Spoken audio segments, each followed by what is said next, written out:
আসসালামু আলাইকুম সুপ্রিয় দর্শক, আশা করি সকলে ভালো আছেন।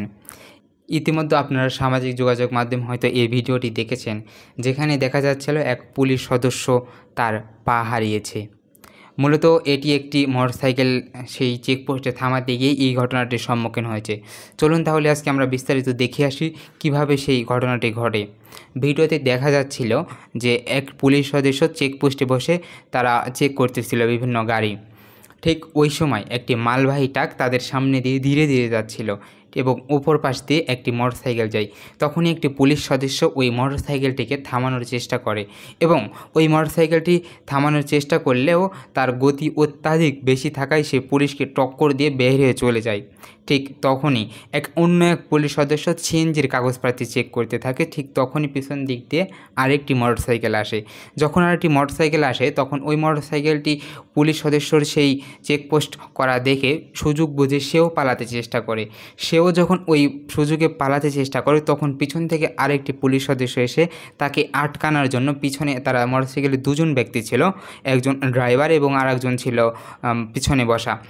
তো ওই পিছনে বসা যে ব্যক্তি ছিল সেই ব্যক্তিটিকে এক পুলিশ সদস্য এসে ধাক্কা দেয়। যে পুলিশ সদস্য ওই ট্রাকের ওই পারে গিয়েছিল ওই একটি মোটরসাইকেলকে থামানোর, ওই পুলিশ সদস্য ওখান থেকে দৌড়ে এসে তাদেরকে ধরার চেষ্টা করে এবং তাদেরকে ধরতে গিয়ে ওই ট্রাকের চাকার তলে পড়ে যায়।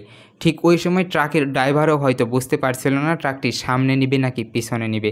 এক পর্যায়ে ট্রাকটি সেখান থেকে সরে গেলে দেখা যায় যে দুইটি মোটর সাইকেল আরোহী এবং পুলিশ সদস্য তারা প্রাণে বেঁচে গিয়েছে। কিন্তু অত্যন্ত দুঃখের বিষয়, সেই পুলিশ সদস্যর পা একদম থেতলে গিয়েছে, যেটা আপনারা দেখতে পাচ্ছিলেন। পরে ওই পুলিশ সদস্যকে সেখান থেকে হাসপাতালে নিয়ে আসা হয় এবং হাসপাতালে নিয়ে আসলে আমরা দেখতে পাই তার পাটি পুরোপুরি কেটে ফেলা হয়েছে। দর্শক, এই ঘটনাটি চট্টগ্রাম লোহাগড়া যে চেকপোস্ট আছে সেটিকার ঘটনা। প্রিয় দর্শক, আজ মোটরসাইকেল চালক যদি আইনের প্রতি শ্রদ্ধাশীল হতো, ট্রাফিক আইন মেনে চলতো, তাহলে এই ভয়াবহ দুর্ঘটনার শিকার হতো না বলে অভিমত সচেতন নাগরিকদের। প্রিয় দর্শক, সকলে সাবধান থাকবেন, সাবধানতার সঙ্গে গাড়ি ঘোড়া চালাবেন, নয়তো একটি দুর্ঘটনা আপনার সারা জীবনের কান্না হয়ে যেতে পারে। প্রিয় দর্শক, আজকে এই পর্যন্তই। দেখা হচ্ছে আপনাদের সাথে আরও একটি নতুন ভিডিওতে। ততক্ষণ পর্যন্ত ভালো এবং সুস্থ থাকবেন। আজকে এখানেই বিদায় নিচ্ছি।